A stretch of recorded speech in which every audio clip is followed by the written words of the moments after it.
다니엘서 4장 3절 다 같이 시작.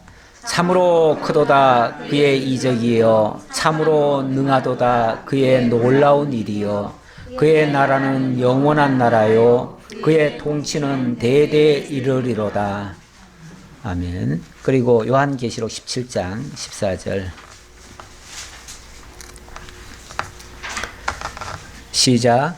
그들이 어린 양과 더불어 싸우려니와 어린 양은 만주의 주시요 만왕의 왕이심으로 그들을 이기실 터이요, 또 그와 함께 있는 자들 부르심을 받고 택하심을 받은 진실한 자들도 이기리로다. 아멘. 두 절을 함께 본 것은 두 절이 서로 연결이 돼 있어서는 아니고요.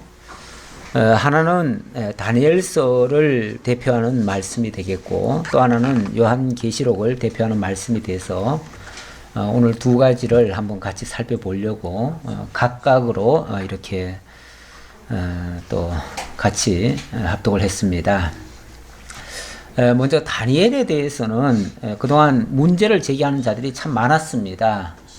왜냐하면 이 다니엘서의 내용이 어쩌면 그렇게도 실제 역사와 그렇게 정확히 맞아 들어가는지 여기에 사람들이 일단은 놀라요. 사실 저희도 지난주까지 그걸 다니엘을 마쳤지만, 다니엘의 역사를, 다니엘의 예언된 말씀을 세상 역사에 기준해서 제가 비교를 해서 같이 이렇게 살펴봤습니다. 물론 제가 좀 미흡해가지고 완벽하게 이렇게 다 맞춰드리지는 못했을지라도 대략 봐도 정말 어쩌면은 성경에 예언된 말씀이 역사 속에 그렇게 나타날 수 있는가, 이게 정말 의아할 정도로 정말 그럴 수 있나, 정말 그렇게 될 수 있는 건가. 그래서 무슨 의심을 하냐면, 아무래도 이거는 500년 전에 기록된 말씀이 그 500년 후에 이루어졌다는 얘기가 아니라, 아마도 이 역사가 이루어진 그 시점에 어떤 사람이 되어진 역사를 보면서 이걸 기록하지 않았을까. 그래서 제1 다니엘이 아니라 제2의 다니엘, 제3의 다니엘이 기록한 게 아닐까. 이거는 역사를 보고 쓰지 않고서야 어떻게 이렇게 맞출 수가 없다. 그래서 그걸 의심을 합니다.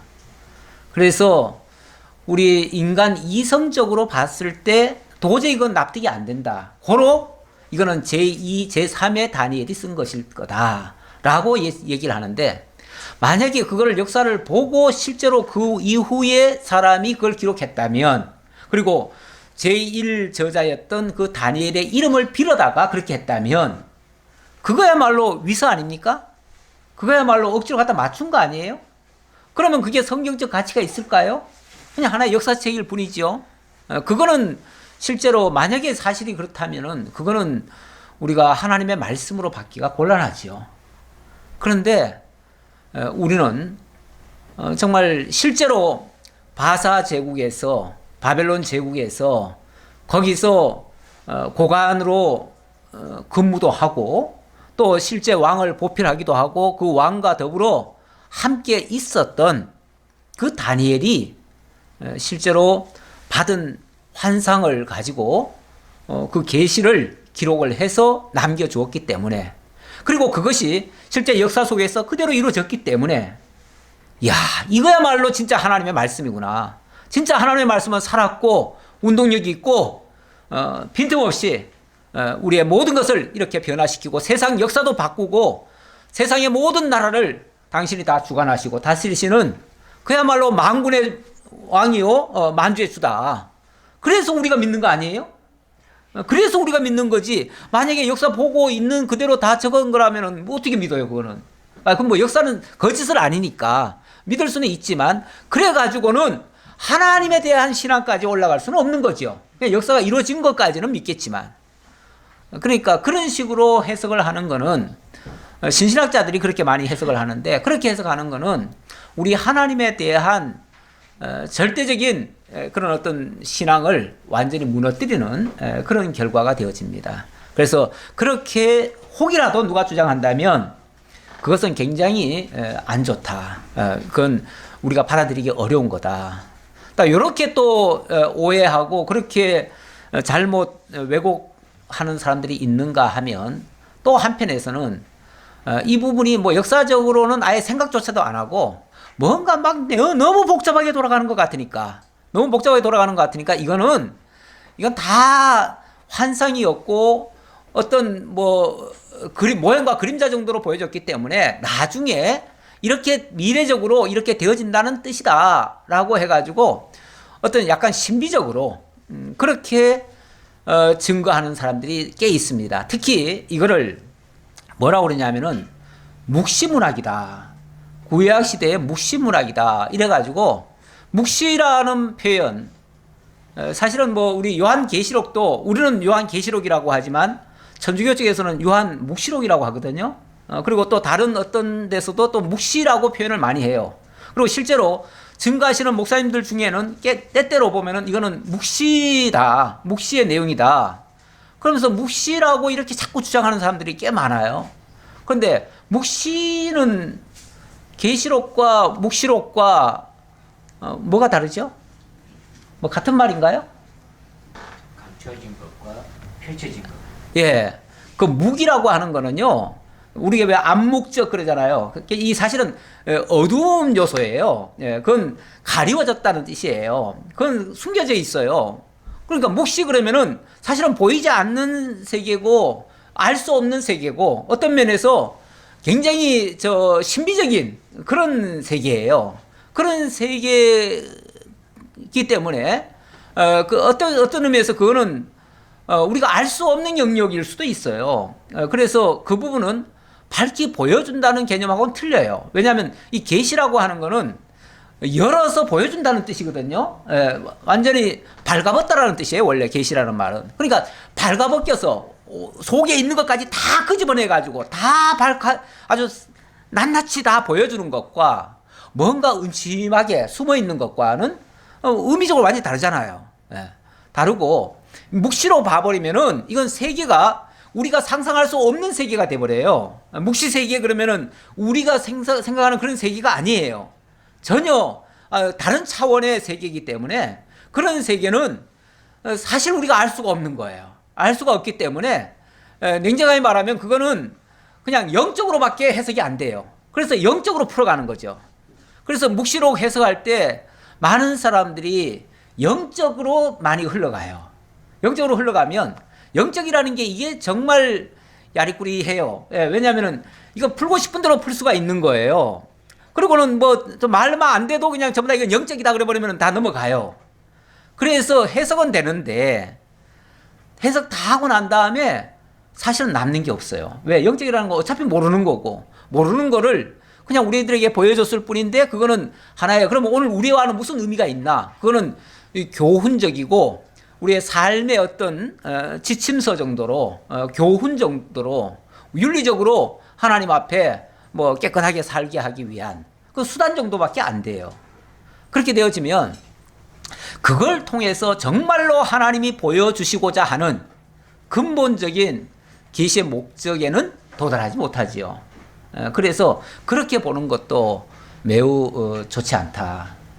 그래서 너무 신비적으로 가는 것도 안 좋고 이건 분명히 이 다니엘과 요한계시록 어찌 보면 약간 유사성도 있고요.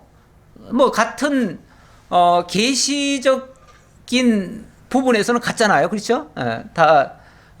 먼 미래에 되어질 것을 보여준다는 측면에서는 거의 같은 측면인데 어떤 면에서 또 이 다니엘에서는 지난번에 제가 계시록 얘기할 때 그 얘기했지만은 이 다니엘에서는 봉함하라 그래요. 이걸 다 알려줘 놓고는 어느 때까지는 봉함하라 그렇게 얘기를 해요. 근데 요한계시록에서는 또 봉하지 말라 또 이렇게 또 얘기해요.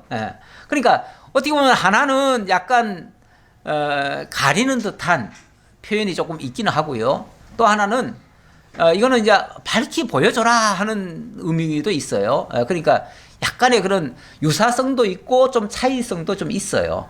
그런데 이게 똑같지는 않아요. 똑같지는 않기 때문에 요한계시록 강의하면서 다니엘서를 그렇게 별로 인용을 안 했어요. 마찬가지로 다니엘서 강론하면서 요한계시록은 내가 별로 언급을 안 했어요. 완전히 개별적으로 각각으로 제가 했는데 근데 많은 그 학자들은 이 다니엘과 요한계시록을 거의 유사한 부분이 많다고 해가지고 왜냐하면은 몇몇 가지 뭐 날짜라든지 뭐 이름이라든지 뭐 그런 것들이 유사한 게 많거든요. 많아가지고 그래서 서로 섞어가지고 이렇게 해석을 하는 경우가 있었어요. 근데 이제 저는 그걸 일부러 조금 피했습니다. 그래서 거의 제가 같이 섞은 예는 없어요. 왜냐하면 그게 시대적으로 일단 다르고요. 그리고서 시대적으로 다르기 때문에 같은 사건이라고 볼 수는 없어요. 물론 예표적으로는 그럴 수도 있어요. 예표적으로나 모형적으로는 그럴 수 있어요. 그래서 뭔가 연관성은 있을 수는 있는데 그렇다고 같이 해석하기에는 너무나 차이가 있다. 그래서 제가 좀 다르게 설명을 드렸습니다. 이 요한계시록이나 다니엘서가 정통적인 개혁교회에서는 약간의 좀 두려운 마음으로 접했습니다. 사람들이. 그래서 강론자들도 쉽게 강론을 잘 안 했고요. 또 이거 자칫 잘못하다가는 괜히 이단 소리 들을 수 있다. 그래가지고 굉장히 조심하느라고 안 한 경우가 많아요. 그렇게 한 이유 중에 하나는 칼빈이 종교 개혁자이면서 성경을 자세히 풀어서 강론했던 그러한 사람이 이 요한계시록을 하다가는 중간에 멈춰버렸어요. 멈추고는 하나님이 가라는 데까지 가고 가지 말라면 안 간다 이런 식으로 중간에 멈춰버렸어요. 그러니까 하나님께서 더 이상 이 부분은 알려주지 않는다 그 얘기죠. 그래서 더 이상은 못 가겠다. 그리고 멈췄는데 괜히 그의 후배들이 이거 다 한답시고 좀 경계하는 부분, 좀 조심스러운 부분까지 마구잡이로 파헤쳐놓고 다 증거하다 보면 혹시라도 잘못 증거할 수 있을까봐 그렇게 되면 괜히 또 이단의 길을 걸을 수도 있을까봐 그래서 조심하느라고 안 한 예가 좀 있습니다. 그러다 보니까 정통교회에서는 잘 안 하고 오히려 담대하게 전한 데는 대부분이 이단교회들이 많이 전했어요. 그래서 요한계시록 증거하는 데가 그렇게 많지를 않았습니다. 물론 다니엘서도 좀 그렇고요. 그게 이제 하다 보면 자꾸 막히는 데가 있었어요. 저도 뭐 약간의 그런 염려를 뭐 안 한 부분은 안 한 것은 아닙니다. 조금 하면서 어쨌든 저는 이제 확신은 있어요. 무슨 확신이냐면 하나님께서 정말 모든 성경을 통하여 하나의 일관된 주제와 한 목표를 향해서 이렇게 가시는데 그렇게 하는데 성경이 여기서 이렇게 하고 저기서는 저렇게 하고 전혀 달리 이렇게 할 리는 없다. 다 합력해서 궁극적으로 그렇게 해가신다라고 하는 이 대원칙을 가지고 있기 때문에 그래서 이 성경도 미처 제가 다 경험하지 못했어도 분명히 그 방향으로 갈 것이다 라는 전제를 가지고 가다 보니까 그렇게 가니까 사실은 막히질 않더라고요. 그래서 정말 무사히 잘 마쳤습니다. 물론 뭐 들으시는 분들 중에서는 좀 불만족스러운 부분이 있겠지만 그런 부분이 있다면 이따가 한번 얘기해 주시고요. 그러면 제가 어쨌든 뭐 제가 전했으니까 제가 아는 범위까지는 답변을 해드리고 뭐 저도 마찬가지예요. 저도 성령께서 가게 하시는 데까지만 갈 거니까 그 이상은 저도 못 가니까 그렇게 아시고 제 한도 내에 물어보시면은 답변을 하고 그렇지 않으면은 뭐 같이 배워가는 쪽으로 하면 되겠습니다. 어쨌든 이걸 너무 조심하다 보면 그러니까 조심할 수밖에 없는 게 칼빈 같은 경우만 해도 칼빈은 어찌 보면은 이 성경으로 개척자 아닙니까? 성경을 강해하는 강의 개척자예요. 물론 그전에도 있었지만 그전에는 너무 파편적이었어요. 그런데 이 종교 개혁 이후에는 완전히 성경으로 돌아가자잖아요. 그 주의가 성경으로 돌아가기예요. 그리고 하나님 예수 그리스도 그 중심으로 모든 성경을 봤기 때문에 과거의 성경 보던 개념하고는 완전히 달라요. 그리고 완전히 성경주의로 이제 돌아온 거예요. 그런데 아무래도 돌아오기는 왔는데 성경 전체에 대한 해박한 지식이 그때까지는 다 열리지 않았어요. 그런데 그 이후에 연구가 많이 되어졌고 부분적인 연구가 많이 되어졌는데 우리는 그것을 이제 종합한 거죠. 종합하니까 하나의 이런 마치 구슬이 막 흩어져 있었는데 그것을 다 꿰니까 이제 보물이 되듯이 이제 진리가 되는 거죠. 이 진리로 이제 확증이 되는 거죠. 그래서 칼빈이 못했으니까 우리도 하면 안 된다 이건 아니고요. 칼빈은 설령 못했었더라도 그 이후에 계속해서 성경에 더 깊이 연구하신 분들이 많기 때문에 그런 분들의 모든 것을 다 종합해서 우리는 지금 함께 하는 거니까 그래서 얼마든지 지금은 해석이 가능하다라는 정도까지 말씀드릴 수 있습니다. 그리고 이 다니엘이나 요한계시록 근본적으로는 뭐 다른 성경과 특별히 다를 건 없어요. 뭐 똑같은 하나님의 말씀이고요.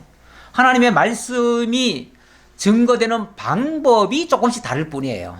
그것이 어떤 사건으로 또는 예언으로 또는 뭐 율법으로 아니면은 또 시적인 표현으로 문학적인 방법으로 뭐 이렇게 그 방법은 조금씩 달라도 목적은 한 목적이기 때문에 결코 다를 리가 없다 그 말이죠.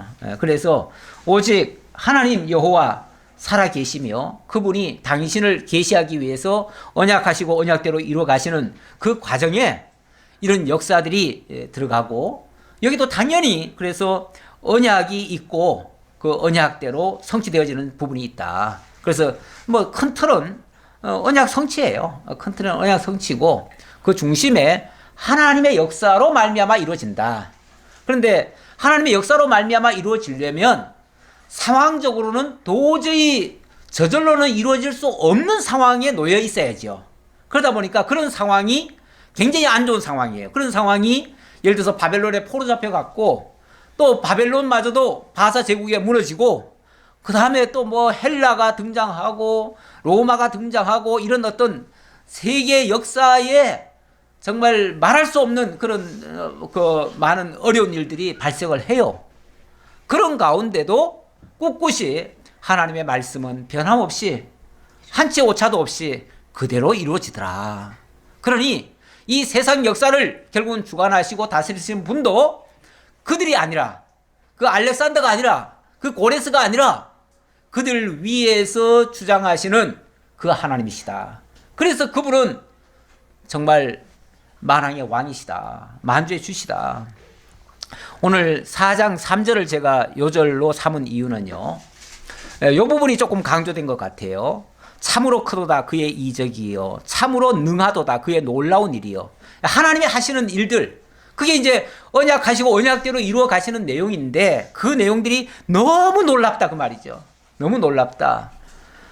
그러기에 도저히 우리 일반 상식으로는 있을 수 없는 일인데 그렇게 해서 하나님이 이루어 가시더라 그 말이에요. 이루어 가시고 그러고 말미암아 만들어진 결과는 뭐냐면은 그의 나라는 영원한 나라요. 그의 통치는 대대에 이르러다. 그 영원한 만왕의 왕의 주권을 가지고 나라를 세우시고 그 나라를 다스려 가는데 그 나라가 이 세상 나라가 아니더라. 이 세상 나라가 아니더라. 영원한 하나님의 나라더라. 결국 영원한 하나님의 나라를 만드시기 위해서 하나님은 큰 계획을 가지고 계셨고 그 계획을 이루시는 과정에 온 세상 나라는 절망 가운데 빠집니다. 빠져요. 빠져서 인간적으로는 도저히 저들은 회복할 수 없다. 저들은 다시는 이제 끝났다. 막말로 이스라엘 나라는 끝났다. 누가 봐도 다 끝났죠. 다 망했잖아요. 다 포로로 3번 잡혀갔고 성전도 파괴됐고 모든 게 다 끝장났죠. 그런데 하나님이 놀라운 역사로 세상 나라도 다시 일으키시더니 마침내는 영원한 나라까지 이루시려고 정말 만왕의 왕으로 임하실 우리 주 예수 그리스도를 보내시는 내용까지 연결되어져요. 그래서 마지막 끝은 결국은 우리 주 예수 그리스도 오신다는 얘기예요. 오셔서 그 영원한 나라를 세우신다는 얘기예요. 그 나라에 이제 그 당시의 사람들이 아니라 이제 정말 어두운 속에 있던 수많은 자들이 같이 다시 빛을 보고 하나님께로 나오게 하신다. 우리는 그렇게 하는 자들은 공창의 빛과 같이 빛날 것이다. 이렇게 이제 이야기하는 내용이죠. 결국 예수 그리스도를 통해서 온전한 하나님의 나라를 이루실 것이다라고 하는 그러한 내용이에요. 뭐 나머지 이야기는 그 과정들 이야기인데 그 과정들은 굉장히 어두움의 역사지요. 굉장히 좋지 않은 조건이고 환경이죠. 정말 갯벌 속에서 진주를 캐내듯이 그 어두운 환경 속에서 정말 태양빛과 같은 우리 주 예수 그리스도가 등장하고 그로 말미암아 이루어질 그 나라.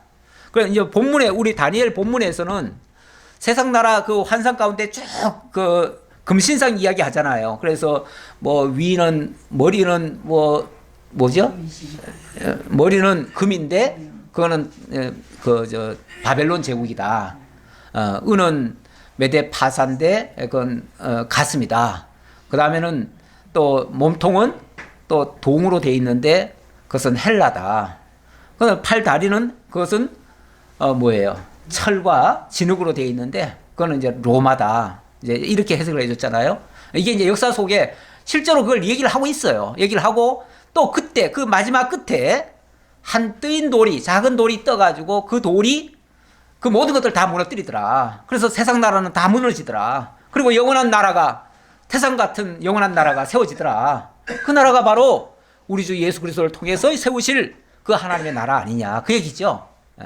이렇게 환상을 통해서 보여주고 그 보여준 역사가 이루어지는 과정에 그래서 1장부터 6장까지는 제국의 흥망과 선민 보호라고 그랬는데 제국의 흥망을 통해서 바로 그런 역사를 보여주고요. 이제 방금 환상 같은 거 그런 얘기.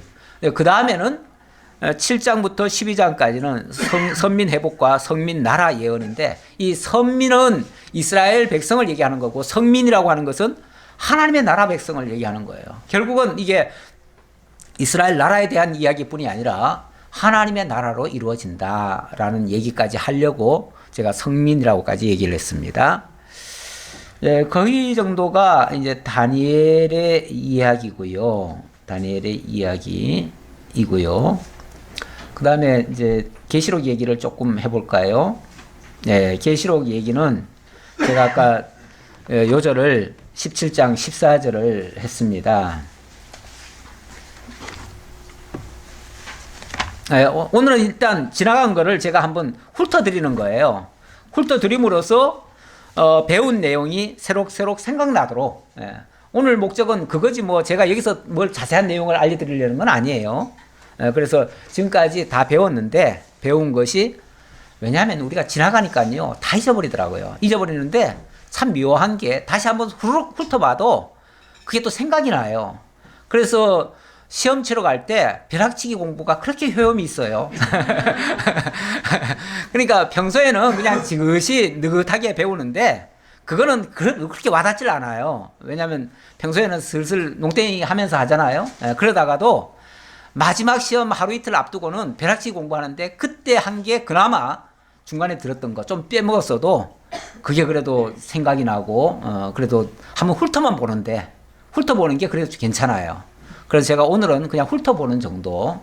근데 이게 우리 성경적으로 말하면 그게 되새김질이에요. 되새김질이고 되새김질은요. 되새김질 하고 나오는 것은 완전 액기스고 이거는 정말 흠과 티가 없는 깨끗한 순결한 우리 음식물로 말하면 그 되새김질이 원래 그 되새김질 하는 동물들은 굉장히 그 정결하다고 그래요. 정결하다. 우리 하나님이 그런 것들은 굉장히 거룩하다. 거룩한 그 고기라고 그래요. 그런데 그 되새김질 함으로써 완벽한 소화도 만들고요. 소화도 만들어내고 그게 또 영양으로 그렇게 충분히 갑니다. 그래서 되새김질이라고 하는 거는 매우 좋다라는 말씀 드리면서 자 17장 14절을 보면 그들이 어린 양과 더불어 싸우려니와 여기 그들이 어린 양과 더불어 싸운다는 말은 그 앞에서 다만 짐승과 더불어 임금처럼 한동안 권세를 받으리라. 10뿔 가진 이런 짐승 권세가 이제 그리스도와 싸우는 거예요. 또 어린 양과 더불어 싸우려니와 어린 양은 만주에 주시오 만왕의 왕이심으로 그들을 이기실 터이요. 또 그와 함께 있는 자들, 그와 함께 있는 자들, 그리스도와 함께 있는 자들, 우리 성도들이 바로 어떤 자들입니까? 그리스도와 함께 있는 자들이에요. 그리스도 안에 있는 자들. 그래서 그리스도의 것들, 이 말을 우리 사도행전서는 뭐라고 그러냐면 그리스도의 것이다. 그걸 우리말로 영어로 번역할 때 크리스천이다 이렇게 번역을 했어요. 그래서 크리스천이란 말은 그리스도의 것이란 말이에요. 우리말로 하면 그리스도에게 속한 자라는 뜻이에요. 그리스도와 함께한 자, 그들이 바로 신약교회 성도들이죠. 오늘 우리가 그리스도의 것입니다. 그리스도의 소유예요. 그리스도로 말미암아 새롭게 된 피조물이에요. 이제는 우리 자신이 우리 것이 아니고 우리는 하나님의 것으로 이제 부르심을 받은 자들이에요. 부르심을 받고 택하심을 받은 진실한 자들 또 이기리로다. 다시 말하면 이 교회도 이긴다 그 말이죠. 교회도 이긴다. 이 요한계시록의 그 배경을 보면 물론 그 쓰여질 때는 로마 시대 때고요. 로마 시대 이제 한 100년쯤 됐을 때는 아주 극도로 로마의 황제들이 교만해져 가지고, 왜냐하면 제국을 넓혀놓고 자기들이 완전히 신이 된 것이냐, 아예 이 주전 100년경에는요, 주후 100년이죠. 주후 100년 이때는 완전히 자기가 신이라고 아예 그냥 노골적으로 했지요. 그렇게 했어요. 그래서 자기를 경배하지 않는 자들은 다 잡아다 죽이든지 이렇게 하는데, 그때 사도 요한도 사실은 붙잡혀가지고 사형에 처해졌는데 안 죽었대요. 어떤 설에 의하면은 사형을 집행을 했는데 안 죽었대요. 그래가지고 귀양을 보낸 거죠. 반모섬으로. 다시는 나오지 못할 섬, 거기다 보냈는데, 그러니까 요한이 그 당시 소아시아 교회 전체를 이렇게 관할하던 장이거든요. 장인데, 그런데 그 사람을 잡아가 넣었으니까 이제 교회가 다 무너질 판이죠. 다 무너지게 생겼죠. 그래서 굉장히 환란 가운데 있고, 뭐 무슨 바른 말만 해도 이제 잡혀가고 다 죽을 판인데, 그런 배경 하에서 당사자는 지금 잡혀가 있고, 거기서 하나님이 보여주는 거예요. 계시를 보여주는 거예요. 앞으로 되어질 일들을 보여주는 거예요. 보여주는데, 이렇게 해가지고 교회가 무너지고 끝장나는 게 아니고, 이미 승리하신 주님의 모습을 보여주면서 주님께서 이미 이런 환난, 이런 십자가형을 받으시고 죽었다가 산자라, 곧 산자라 그러면서 그분이 나타나신 거예요. 나타나셔가지고 보라, 내가 죽은 게 아니라 지금 살아있다 뿐만 아니라 나는 이미 승리한 자다 라면서 천상의 모습을 보여주면서 너희도 반드시 이긴다. 저 악한 권세들이 다 무너뜨리려고 어린 양과 더불어 싸웠지만 어린 양이 이겼다 뿐만 아니라 그 어린 양과 함께 있는 너희들도 다 이긴다. 그래서 마침내 저들이 무너뜨리고자 하는 그 하나님의 나라는 오히려 이루어지고 그들의 나라는 망할 것이다, 이런 얘기죠. 그러면서 마침내 하나님의 나라가 이루어지고 거기에 만왕의 왕이요 만주의 주가 되셔서 영원토록 다스리실 거. 그래서 큰 틀에서는 유사한 부분이 있는데 제가 직접적으로 연관을 제가 안 지었다 그 얘기예요. 그러니까 뭐 근본적으로야 모든 성경이 하나님의 살아계심과 그분의 놀라운 능력을 통해서 그분의 속성이 어떠시며 그분을 믿고 경외하도록 만드시는 거니까 뭐 다를 리가 없죠. 똑같은 관점으로 우리가 봐야 되는데, 어쨌든 그런 방향으로 성경을 풀어가면 요한계시록 역시도 어려운 책은 아니다. 그리고 다만 이게 이제 약간 비유나 또는 어떤 환상의 모습이 좀 현실감 없는 모습으로 기록이 된 것은 사실이에요. 그것 때문에 이제 해석에 여러 가지 여지를 많이 줬어요. 그런데 그게 이제 다른 성경과의 이런 어떤 관계성을 생각지 아니하고 해석을 해버리면은 이게 굉장히 또 문제가 될 수 있는데, 다행히 우리는 계속 성경을 차례대로 배워왔기 때문에 그게 하나의 본론 아닙니까? 그 본론의 기초에서 지금 결론을 만드는 거니까 크게 달리 갈 이유가 없습니다.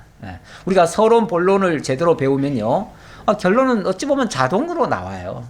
거의 뭐 이미 다 정해진 답처럼 나와요. 그래서 우리가 요한계시록도 무사히 다 정리할 수 있었다 라는 말씀을 드리겠습니다. 일단은 거기까지만 말씀드려 볼까요? 왜냐하면 시간이 좀 계속 가는데 거기까지만 말씀드려 보죠. 그러면 거기까지 말씀드리고, 혹시 제가 지금 제가 준비는 좀 더 했는데 본론 내용까지는 제가 굳이 잔소리 같아서 이제 안 할 것 같습니다. 안 하는 게 낫겠습니다. 자, 어쨌든 이제 여러분들 이야기도 좀 듣고 싶어가지고, 여러분들은 다니엘서와 요한계시록을 어떻게 들으셨는가, 그 부분을 여러분들이 한번 좀 언급해 주시면 제가 또 준비한 거를 좀 더 보태서 말씀드리도록 하겠습니다. 목사님, 네, 저기 다니엘서의 네, 4장 33절에 있는 말씀이요. 예, 손대지 아니한 돌이 나서 그 이제 뜨인 돌이 해가지고 다 이제 무너진 세계에 가득하더라는 말씀이 있잖아요. 예, 예, 예. 이게 목사님이 영원한 나라에 대한 걸 이제 말씀하셨거든요. 예, 예, 근데 이 말씀이 장차 신약 시대에 예수 그리스도를 통해서 예, 예. 이 땅에 세워질 교회다라고 생각해도 될까요? 그리고 이제 교회가 되면 예수님이 이제 재림하셔서 네, 천년 왕국이 이제 이루어질 거라는 걸 우리 배우고 있잖아요. 예, 예. 그러면 그 천년 왕국 예, 그것을 얘기하는 오늘 여기 나오는 이 말씀은 예. 신약 시대에 교회가 이 땅에 세워질 것이라고 그렇게 봐도 되려는지. 당연히 교회죠. 교회죠. 예, 예. 이게 이제 뜨인 돌이 결국은 예수 그리스도잖아요. 예수 그리스도가 결국은 오셔서 참 보잘것없잖아요. 예수님 이 땅에 오실 때 모습은 보잘것없어요. 그래서 한 작은 뜨인 돌 정도밖에 안 돼요. 그런 모습이었는데 그것이 온 그 우상을 다 때려 부셔요. 그리고는 세워지는 것이 이제 결국 하나님의 나라예요. 하나님의 나라인데 우리 주 예수님이 이 땅에 딱 오셨을 때에 그때 예를 들면 마가가 외칠 때 뭐라고 그럽니까? 하나님의 나라 예수 그리스도의 시작이라, 복음의 시작이라 이렇게 하지요. 그러니까 예수 그리스도가 이 땅에 오신 그 자체가 바로 하나님의 나라의 시작이에요. 예. 그리고 천국은 마태는 늘 그렇게 얘기를 하죠. 거기 천국이라고 하는 게 바로 하나님의 나라인데 그게 바로 예수 그리스도를 통해서 되어질 나라를 지금 얘기하는 거예요. 그래서 예수 그리스도가 이 땅에 오실 때로부터 하나님의 나라는 시작되었다 이렇게 얘기를 해요. 이렇게. 그러니까 하나님의 나라는 예수 그리스도 오심으로부터 시작됐는데 그것이 30배, 60배, 100배로 자라난다. 처음에는 겨자씨만큼 지극히 작은데 이게 이 땅에 심겨지면서 30배, 60배, 100배로 자라나서 정말 온 모든 것들이 다 깃들일 만큼의 그런 나라로 만들어진다. 그게 우리 하나님 나라의 확장성을 얘기한 거 아니에요? 그게 이제 이 땅에 하나님의 교회로 시작돼 가지고 영원한 천국으로 완성되어지는 거죠. 그렇게 되어질 것을 이야기한 거예요. 그러니까 예수님 오신 때로부터 하나님의 나라는 시작되었다 이렇게 얘기를 해야죠.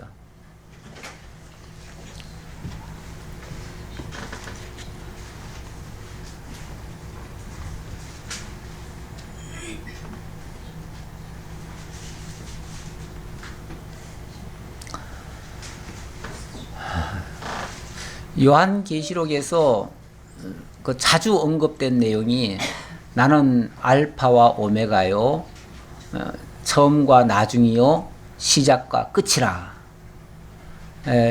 이 역사라고 하는 것이 이 세상에 시작되면서 이미 하나님에 의해서 시작되었고 하나님으로 말미암다가 결국은 하나님으로 마무리를 지으시는 거죠. 이게 이제 이 세상의 모습입니다. 이 세상은 그래서 어찌 보면 유한한 거죠. 유한한 거고 시작과 끝이 있는 거죠. 있는 건데 하나님의 나라는 끝이 없습니다.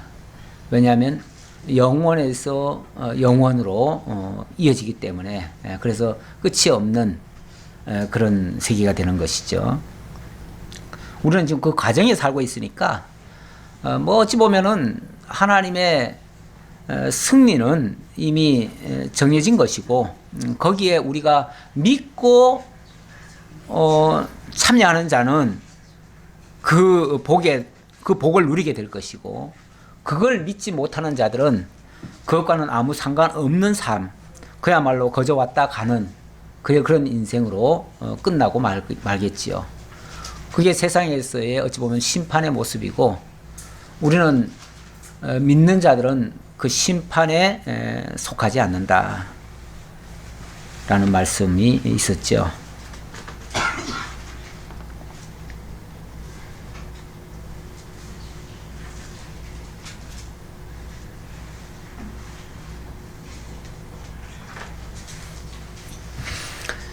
뭐 사실 이 부분들이 많은 의문을 자아내기는 했을 거예요.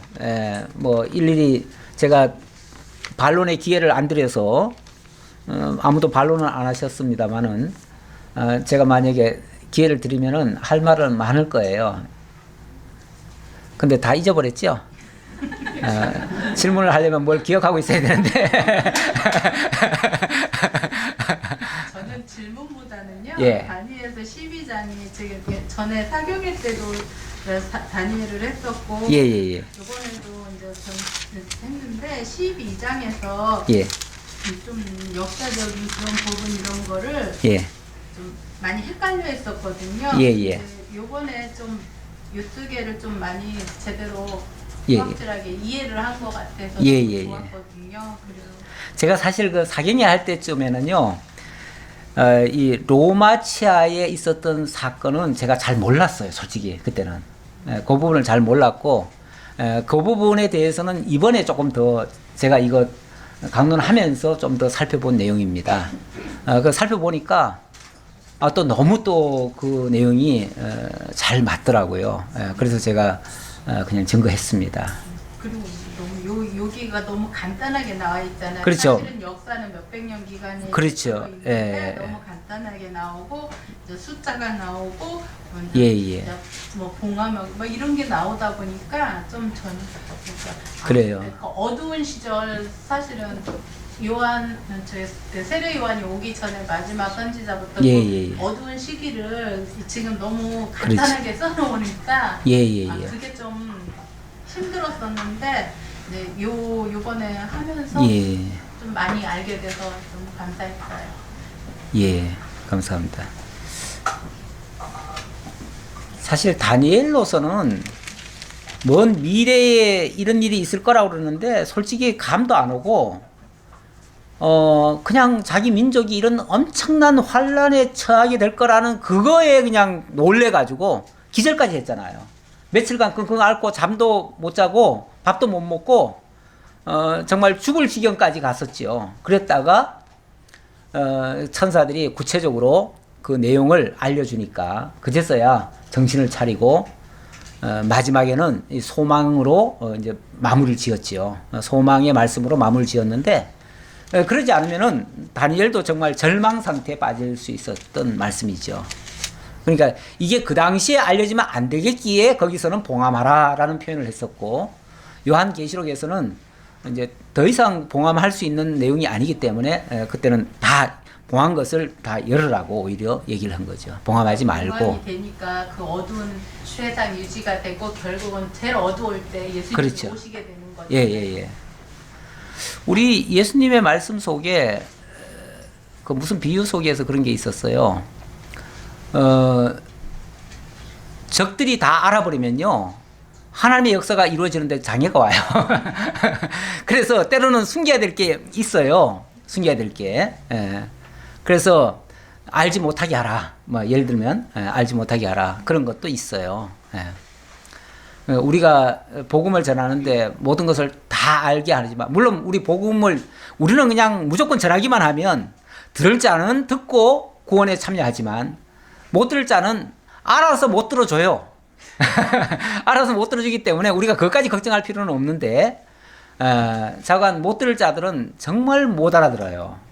같은 말씀을 전해도 전혀 엉뚱하게 알아들어가지고 오해를 하고 전혀 그런 뜻이 아닌데 그냥 오해를 해가지고 막 그냥 반감을 사고 그런 경우도 있어요. 그거는 실족하게 하시려고 그런 거예요, 사실은. 안 그랬으면 좋겠지만 우리 생각에는 누구든지 다 모든 사람이 이 말씀 듣고 모두가 다 기뻐하고 모두가 다 자유함을 얻고 모두가 다 행복했으면 좋겠다. 그건 우리 소망이지 실제로는 그렇게 되질 않아요. 저는 그래서 어떤 날 제가 착각을 할 때가 있어요. 왜냐하면 어떤 날은 제가 설교가 참 잘 될 때가 있어요. 그래가지고 오늘 말씀 듣고 많은 사람들이 깨닫고 오늘은 많은 은혜가 됐을 거다라고 생각했는데 웬걸 뒤에 들려오는 소리가 오늘 말씀에 그냥 목사님 때문에 나 교회 못 나가겠다고 오늘 실적이었다 그런 사람도 있어요. 그런 사람이 있는가 하면 또 반대로 야 오늘은 정말 어떻게 뭐 하다가 꼬여가지고 그냥 나도 모르겠어요. 나도 모르는 소리를 했어. 그래가지고 나중에 미안해가지고 아주 어찌할 바를 모르고 있는데 아유 목사님 오늘 정말 은혜 됐어요. 정말 은혜 받았다고 그렇게 인사할 때 내가 민망하고 한편으로는 감사하고 자꾸 이게 하나님의 역사구나. 이건 내가 한 게 아니다. 나는 절대 그렇게 오늘 제대로 한 게 아닌데 하나님은 그렇게 하셨구나. 결국 하나님은 나를 도구로는 쓰시는데 내가 뭘 하도록 하시는 건 아니다.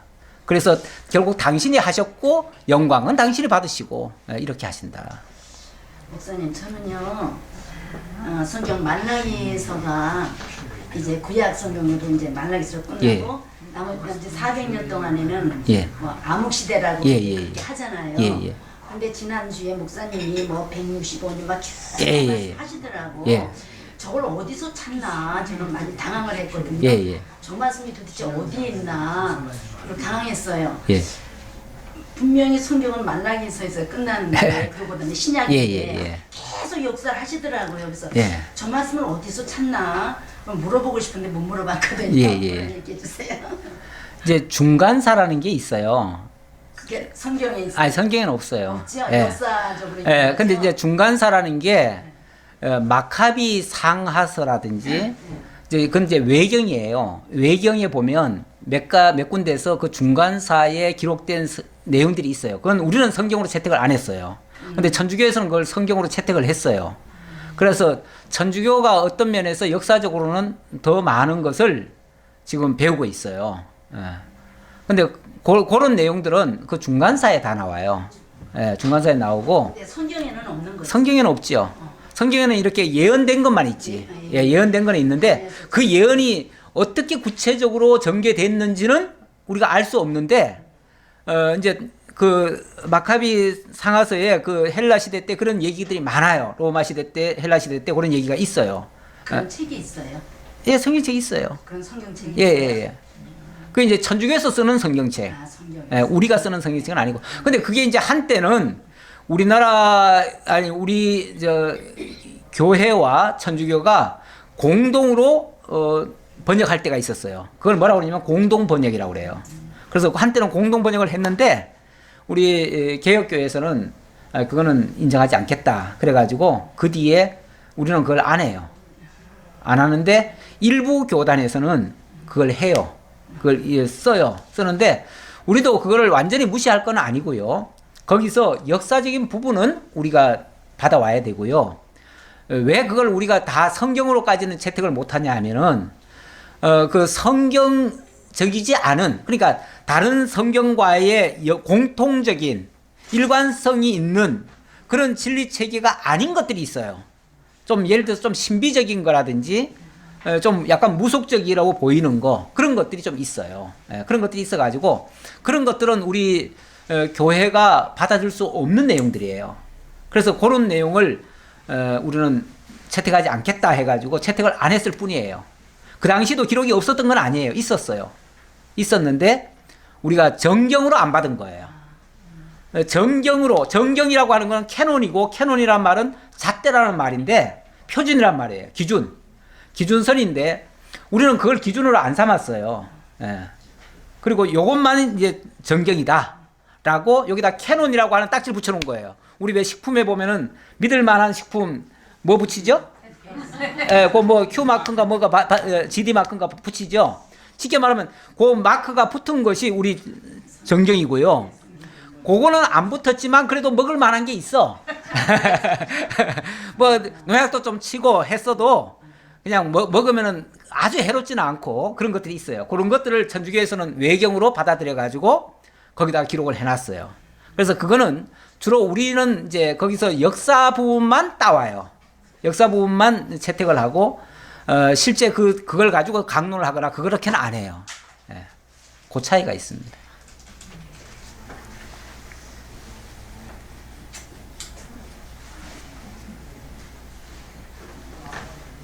또 하나는요, 목사님. 예. 그 슈거라 성경에 보면 둘이 잠자다 하나는 올라가고 뭐 그 말씀 있잖아요. 예. 맷돌을 돌리다가. 예. 근데 그게 요한계시록에 보면 우리가 그 환난을 다 통과하는지 예. 아니면 중간쯤에서 이제 휴거가 되고 나머지는 남아서 그때 그네 막 고통이 오는 그런 시대가 되어지는지 우리가 요한계시록을 배웠지만 그게 이제 좀 정확하게 들여지지 않은 것 같아서요. 네, 그거를 좀 차관 우리 권사님은 참 편하게 사셨어 지금까지. 그래서 우리 권사님은 사실은 큰 고통은 안 느끼셨죠? 예. 개별적으로 그렇게 큰 어려움은 안 겪고 사셨던 것 같은데 우리 삶 자체가 사실은 다 고통이 많아요. 많고. 나도 그런 고통 있어요. 있겠지요. 왜 없겠어요. 없다 그러면 거짓말이야. 근데 이제 어쨌든 표면적으로 보면 우리 권사님은 참 맑게 깨끗하게 이렇게 사셨던 것 같아요. 그런데 우리가 힘들게 사는 것이 이 세상 자체가 원래 힘든 정말 광야라고 그래요. 광야라고 하는 게 조건이 좋은 게 아니에요. 굉장히 안 좋아요. 그런 상황에서 우리가 사는 자체가 사실은 다 고통이기 때문에 뭐 환란이 집단적인 환란이 따로 필요한 게 아니에요. 엄밀하게 말하면은 따로 필요한 게 아니고 물론 그런 때도 있을 수 있어요. 근데 제가 그렇게 특정을 하지 않았었죠. 특정을 하지 않았었고 그 특정을 하는 데는 주로 어디 쪽이냐면은 신비적으로 푸는 데가 그렇게 특정적으로 해요. 그래가지고 그런 사람들은 뭐 좀 더 심하게는 뭐 몇 월 며칠 날 주님께서 강림하실 거니까 그때 우리 정말 기름 준비하고 있어야 된다. 세마포 입고 있어야 된다. 그래가지고 실제로 세마포 해가지고 입고도 있잖아요. 그런데 얼마 전에도 몇 주 전일 거야 아마 제가 아는 사람을 만났는데 그분이 알고 있는 그 교회가 전부 다 막 보따리 싸놓고 있다는 거예요. 정말 보따리 싸놓고 주님 곧 오신다고 뭘 지금 잔뜩 준비하고 그렇게 준비했는데 그게 아마 날짜가 좀 지났던가 봐요. 그래가지고 그것들 가져가려면 가져가라고. 아니 하늘나라에 뭐 이런 걸 갖고 가려고 못하겠어요. 아니 근데 제가 집사 시절에도 제가 다니던 교회 목사님이 어느 날 갑자기 저기 그 침례교 쪽에 그 목사님이 계셔요. 저 강서구에 있는 목사님인데 거기 한번 집회 갔다 오시더니 그때부터 막 주님 곧 부활하신다고 아니 곧 이제 오신다고 준비해야 된다고 진짜 뭐 준비 많이 하라고 그랬어요. 준비할 때 그때부터는 설교가 전부 다 재림 설교예요. 맨날 재림 설교하고 정말 고돌꽃처럼 그렇게 해가지고 얼마나 닥달을 하고 정말 그랬는지 몰라요. 물론 우리 성경에는 그렇게 얘기를 해요. 솔직히 주님이 내일 오실는지 언제 오실는지 잘 몰라요. 그러니까 내일 오신다라고 우리는 믿고 오늘 준비하는 거예요. 그러니까 항상 깨어있는 게 중요하지. 그래서 깨어있다면 주님이 막말로 오늘 오든지 내일 오든지 100년 후에 오든지 1000년 후에 오든지 무슨 상관이 있어요. 우리가 예를 들어서 오늘 숨을 딱 멈추면은 그때 딱 맞이하는 분이 첫 번째 맞이하는 분이 주님일 거예요. 근데 그때는 내가 사실은 주님 앞에 가는 건데 죽은 나는 가만히 있을 거니까 주님이 내게 오는 것처럼 느껴져요. 아, 그래서 주님이 나를 영접하러 오시는구나 이렇게 보는 거죠. 실제로 주님이 나를 영접하시는 거죠. 그러니까 개별적으로는 자기 죽는 날이 환난 겪다가 이 세상 자체가 환난이니까 그 환난을 겪다가 주님을 영접하는 거예요. 그러니까 우리는 다 환난 중에 환란을 통과하고 주님 맞이하는 거지 환란 없이 주님 앞에 깨끗하게 가는 사람은 잘 없어요. 예. 그래서 우리 다 죽을 때는요 아프다 죽고요 힘들게 살다 죽어요. 예. 그런데 그게 결코 나만 불행한 게 아니고요 우리 주님 앞에 하나님의 나라에 가기까지는 많은 환란을 겪어야 할지니라. 그 환란 겪는 거예요. 환란 속에서 주님의 능력을 맛보고 사는 거예요. 그러면은 우리가 환란이 결코 환란이 아니고요 하나님 깨닫고 배우고 하나님의 통치와 능력을 체험할 수 있는 기간이에요. 그러니까 그것도 사실은 필요한 거예요. 근데 이게 그 고통과 환란 이것을 이제 주창하고 많이 이걸 통과해야 된다고 얘기하시는 어느 한쪽에 부류가 있거든요. 예, 있죠. 있는데 이분들이 보면은 이 예수 그리스도의 공로로 말미암아 우리가 그 하나님의 나라에 들어가는 그 길이라고 하는 것들을 크게 강조를 하지 않아요. 그렇죠. 그러다 보니까 이게 우리가 신앙생활하면서 환난 고통 이것을 내가 통과하지 못하면은 그 나라에 못 들어간다고까지 엄포를 놓기도 해버리거든요. 이게 사실은. 네, 맞아요. 그런 것을 말씀으로 우리가 무장을 제대로 하는 것이 중요한 것이지 환난 고통 이게 제일 중요한 게 아닌 거예요. 맞아요. 지금 이제 다른 부류에서는 이거를 환난 고통을 견뎌내고 이것을 잘 통과해야만이 하나님 나라에 들어간다고 얘기하거든요. 예수를 얘기한 게 아니라. 예. 이게 문제라는. 그렇게 주장하시는 분들이 대체적으로 행위론자들이에요. 맞아요. 예, 행위론자들이기 때문에 그분들은 구원을 받았다가도 행위가 못 미치면은 구원을 잃는다고 생각을 해요. 그런 식으로 그러니까 두렵고 떨림으로 뭐 경건하게 살고자 하는 건 괜찮은데 거기서 그치는 게 아니라 두려움으로 사는 거예요.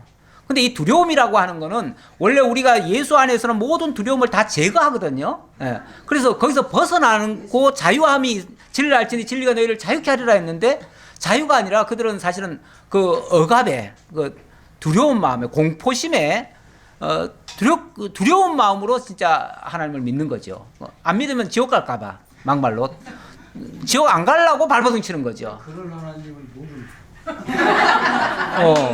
아니 그쪽으로. 근데 효과는 그게 더 있어요. 예. 효과는 그렇게 믿는 자들은 오히려 교회 열심히 더 하고요. 왜? 그 행위가 밑바탕이 돼야 천국에다 안전하게 가니까.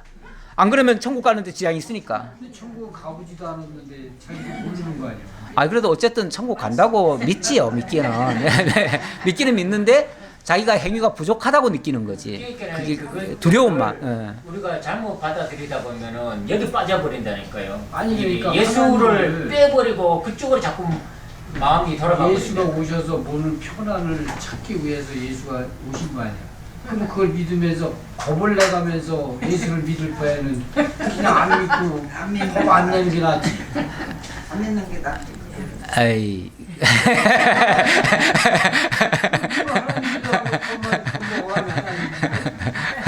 그러니까 잘 모르니까. 그러니까 그래서 진리를 알지니 진리가 너희를 자유케 하리라 그랬어요. 우리가 진리 안에 있으니까 지금 이 말을 하는 거지. 우리 진리를 잘 모르면 성경 자체 두려울 수밖에 없어요. 사람을 묶어매는 구석도 있는 거예요. 그래서 율법으로 가르친다니까. 그래서 율법을 가르치는 거예요. 율법을 강조하고. 근데 그 율법이 사람을 잡는 거예요. 사실은 사봐요. 예수님이 직접 쓴 게 예수님을 믿으면 우리는 자연히 가는 거 아니야? 예, 믿음으로.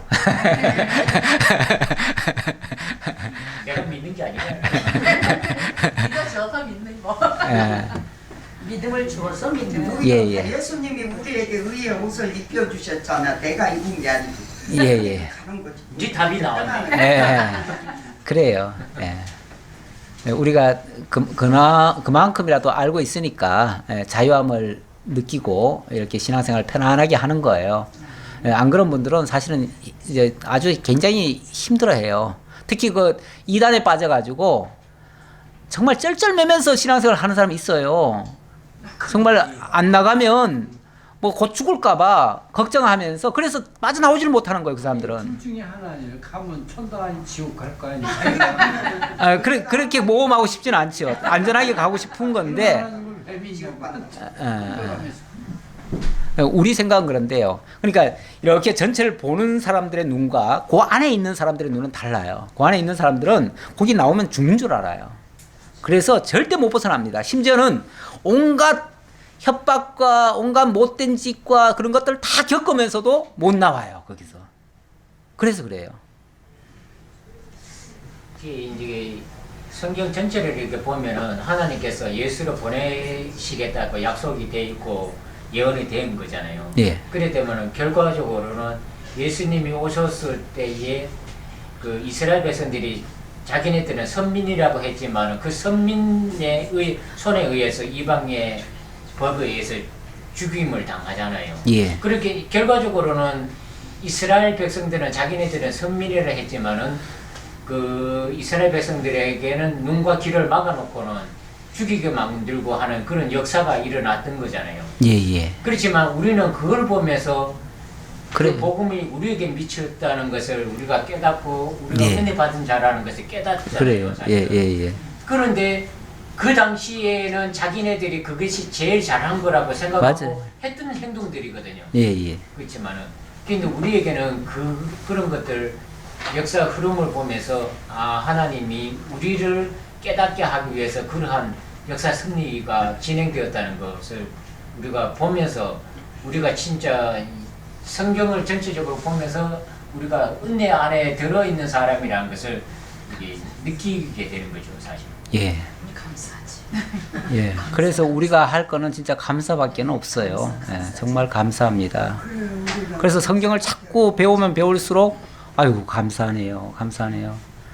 그 당시 사람들, 그 바리새인들, 서기관들, 제사장들 그 정말 그거 권세 가지고 악행하고 진리를 회방하고 이런 데서 우리는 벗어나고 오히려 그것에 대한 분명한 기준을 가지고 그런데 빠지지 않도록 하는 거. 사실 이제 현대판 바리새인도 많거든요. 현대판 서기관 바리새인들 엄청 많아요. 많은데 우리가 이렇게 성경을 제대로 알고 나면 그런 바리새주의에 사두개주의에 우리가 안 빠져들어가는 거죠. 그게 또 감사하죠. 아버지 하나님 감사합니다. 하나님께서 저희들에게 허락하셔서 요한계시록과 다니엘서를 은혜 가운데 잘 마무리 짓고 이제 오늘 대세임질까지 해보았습니다. 지나간 날들에 배웠던 것들을 새록새록 생각나게 하시고 다시 영양분으로 삼을 수 있도록 인도하시니 참으로 감사합니다. 잊혀지지 않게 하시고 우리의 삶을 이 말씀이 지배하고 마침내 하나님의 나라에 참여해서 하나님께 영광 돌리는 참 백성들 다 될 수 있도록 인도해 주옵소서. 감사드렸고 예수님의 이름으로 기도하옵나이다. 아멘.